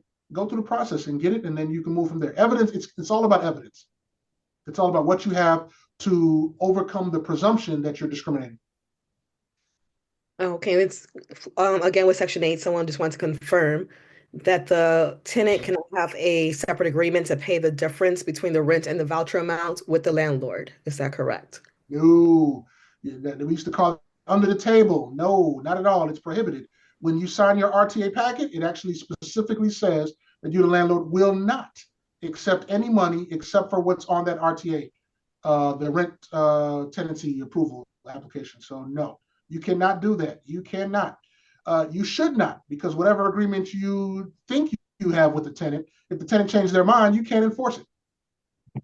No, there's a government subsidized program that prohibits under the table payments. They control the rent and the affordability, and you don't want to put your tenants in a situation like that or yourself in a situation like that anyway. And if it is found that you are in violation of it, now you're in a peculiar situation where you can't evict based on that amount because that amount wasn't legal in the first place. So you'll have a tenant that'll be sitting in your place, and Section 8 may cancel you as an owner, and you will have a tenant in your place with no money indefinitely. So you don't want that. They will cancel you as an owner. The Section 8 tenant will look for another place while they're living free in your place. So the consequences are too great. Don't do it. No undertaking. If they can't afford it, they can't afford it. And CHA will give you some guidelines on what they can afford. There's a sheet called a rent burden worksheet. When you're doing your application, you can ask for the voucher. You can also ask for a copy of the the HCV holders rent and burden worksheet. That will show you what portion of the rent that they may be responsible for. And it will give you a range. That's valuable information. But no under the table stuff. And know your numbers too. Know if you have a 3-bedroom apartment in Auburn Gresham, you may not be able to get $3,000 a month. So kind of know what those standards are, so you can actually limit the chance that you're going to get denied.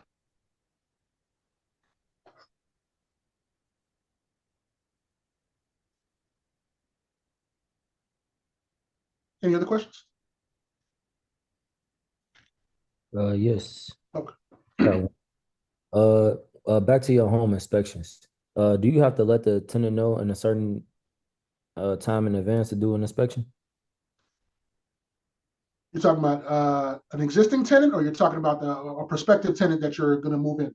Existing tenant. You said that you do home inspections to make sure it wasn't any Oh, wear. I schedule it. I mean, you're asking a question. Do you have to let them know in advance? I mean, I'd schedule it. Yeah. I don't just pop up on people. No, I let them know. We have I mean, especially for my CHA tenants, I do it right around the time their annual inspection, so I can kind of see what the condition is and fix whatever I need to fix, so we don't fail the first time. But no, it's very low key. I have a great relationship with my tenants. I just let them know maybe a month in advance, maybe a few weeks in advance, that we still have to schedule a home inspection. Here's my schedule. What works for you? And they'll schedule it on their time. Got you. Because Now I don't do them all the time. So just so you know, I don't do them all the time because I don't always need to do them all the time. So perfect example is if I have tenants that complain about repairs, and we know we just fixed their stove. I've already been in the home, so I don't have to do a home inspection anymore. I've already been in there, or I have a team of people I use. They've already been there, and they'll let me know. Oh yeah, she's keeping the place up good. So if there's repair, a sink or something like that, then I don't always do the home inspections every quarter. That makes But sense. I have it outlined in a lease, but I ran into a situation where like I separated the furnace units in all of the units, and they forgot the drip pan wasn't connected. So it was dripping into the basement, which they wanted to check all the units. Two of the units of the three let me in, but the third person that let me in, he was there, but he said he didn't want to let me in at the time. So like I didn't know what to do as a landlord, because these technicians, they charge you to come out sometimes. So I'm like, do I just go in, or do I like have to reschedule? It was a hassle for everybody. But I have ran into that situation twice for one of my tenants. So I was just trying to figure out, like, can I go? Am I allowed to go in, or am I not allowed to go in?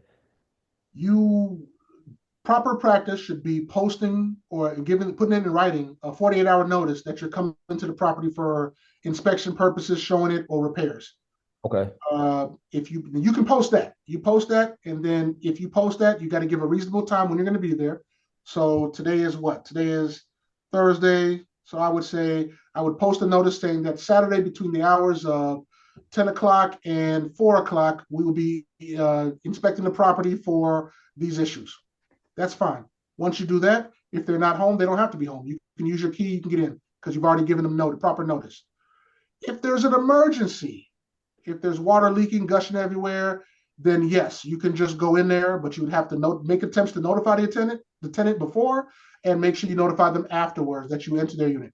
But that's pretty much it. You don't have to take a loss in that particular situation, but proper notice will go a long way. Thank you. And it has to be in writing. Email counts, text counts sometimes too. So it has to be in writing that you're letting them know, you're giving them notice that you're inspecting the property. But yeah, if they don't cooperate, you don't need their permission. You're giving them notice. You're not asking, you're telling. But give them 48 hours for non-emergencies. I appreciate that. That's helpful. No problem. No problem. Okay. I'm glad you're doing what you're doing, man. Keep buying. There's like 2.5 questions. Two and 2.5 a half. questions left, and then we're gonna cut it off because I know you've been with us for like 2 hours. One is related to that. They said if you give proper notice and then they don't let you in, but like, what do you do? If you give them proper notice and they don't let you in, well, you should have keys to our units. It's good practice to have keys so they don't have to let you in. You let yourself in. Okay. So if they don't let you in or if they're prohibiting you from entering. Two different scenarios.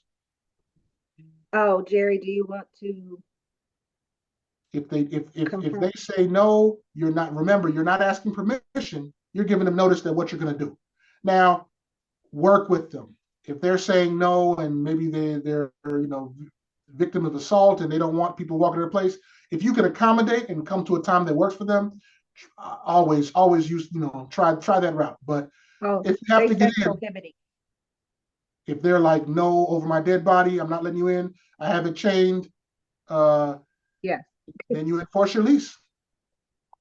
Your lease says that the landlord has to have access to it. You decide how patient you want to be. If you want, I've seen situations where they've called the police and the actual tenant called the police. The landlord verified that they're the landlord and gave notice, and the police would work as a peacekeeper to let them come in and do what they need to do. I've had some situations where they just don't, and that was a basis of the 10-day notice violation, where they got a 10-day notice that they're violating the terms of the lease, and if they don't fix that, cure that by letting the plumber access the place within 10 days, then you start an eviction process. So it really depends on how measured you want to be. It is a violation. It does have, well, I can't say it's a violation. It depends on the lease. So the standard Chicago lease, it is a violation of that one, but you're going to be bound by what your lease terms are. And there is legal precedence to allow landlords to enter the property. But if it's done right, you decide how you'll know your tenants. You know who's hostile. Be safe. People have issues out there, so don't be tough Tony and try to force your way in every situation if you're not protected. Make sure you have the proper protection in certain situations, because this is a concealed carry state. You are entering somebody's home, so you don't want certain problems. So doing it the right way or calling the police if you fear that. I always say safety before anything. Okay, so our final question will be, Toya, can you clarify what you're asking? I see it says, what was the answer, question, comment to refunding interest? Then the security deposit money becomes the landlord's, question mark. I'm not sure if there's some clarification needed to that. I could barely hear what you were saying about that. Oh, I'm sorry. Toya was saying she may want to get on and confirm, but it says, what was the answer, question, comment to refunding interest? Then the security deposit money becomes the landlord's, question mark. I mentioned that, can you apply? I think the question was before, can you apply the security deposit to the last month rent? And my advice to that was, you absolutely can. If you're going to do that, make sure it's by agreement with the tenant, once they agree, the security deposit that should be held in an interest-bearing account, which belongs to the tenant, would then be converted into money that belongs to the landlord. You still are responsible for interest on that security deposit. So instead of 12 months interest, if you give it a month early, you'll be responsible for 11 months interest. But once you have that agreement, then that money no longer belongs to the tenant and no longer has to be held accordingly. It belongs to the landlord. It can be applied to the rent, and then that's it for the security deposit. And the alternative, if you do it the other way, where the tenant does not pay the last month rent, you can use that security deposit towards damages. Damages are both money damages for delinquent rent, and damages are damage to the property. So after the tenant moves out, you have to get that itemized list within 30 days. And on that itemized list, you will put on there delinquent rent June 2024, May 2025, and you'll put the amount of the rent, and that will be damages, and it'll be itemized in that itemized list of why you're not returning the entirety of their security deposit. Make sense? Yes. And related to that, someone asked, does that have to be the interest? Does it have to be done every year? Yes. In Chicago, yes. Every year, annually, every 12 months. They should get the amount of interest every 12 months. You should credit them. You should physically give them, however you want to do it, give them their interest. Chicago has a statutory list every year of how much interest they need to get, they need to receive. you should absolutely every year. You can't hold it and give it to them when they move out. You have to give it to them every year. Now, if you have a lease ledger, if you have like some kind of an accounting, just put on their credit, security deposit, interest, $3.50, and put it on there. As long as they get that, they get a receipt or some kind of communication that they have that credit, that counts. That's good. But you have to do that if you decide to handle a security deposit. Security deposit rules are strict. You have to have a receipt. The receipt has to have name of both tenant and landlord. It has to have the address, what the security deposit for. It has to detail what that receipt has to detail that it's for security deposit, and it needs to, well, not the security deposit receipt, but the lease needs to detail what account, what bank, what institution the security deposit is being held in. You have to do that. So you have to let them know where it's being held. You have to give them a receipt, and you have to give them interest every year. Okay, and then our half question was kind of just a shout out. I think Jennifer was saying that your logo is blue and orange, so she thinks she sees Illinois. Who said that? Jennifer Chris. That Right, was so me. So funny enough, I went back and I looked up your name and I was at UFI the same time you were. I was like, I remember you. No, it depends on which Jennifer Crisp you are, because if you are the Jennifer Crisp I'm thinking about, I was your academic advisor. You were. Exactly. See, I saw the name, but I was like, what's the chances though? Oh, So right. yeah, I was Well, your look at that academic advisor while I was getting my MBA, and I had to deal with y'all on a regular basis, and I love it. I love it. I love it. So yes, that is purposeful. Our logo does have the U of I colors in there on purpose. So I'm glad you caught that and mentioned that. Yeah. Small world. okay, well, this was so much information. I know I'm tired, so I'm sure everybody is overwhelmed, and you might have forgot some questions. So we will get this video out. It will not be immediate. It takes a while for these things to download and upload and all of that, but it will come out to the list that signed up for the Zoom. If there's anything final, I just saw some come in. Oh, great. Glad you enjoyed it, Latoya. Thank you so much for your time. I know No problem. this is like extra nighttime for you. So we will be in touch. If there's anything else, Victoria, do you have? No, just that we'll get the recording out to everyone who signed up, and anyone who is in our office. We'll make sure that everyone has access. Yes. All right. Thank you all for Thank joining. you, everybody. Thank you again for having me. It was very helpful. Great, great. We're glad you all enjoyed it.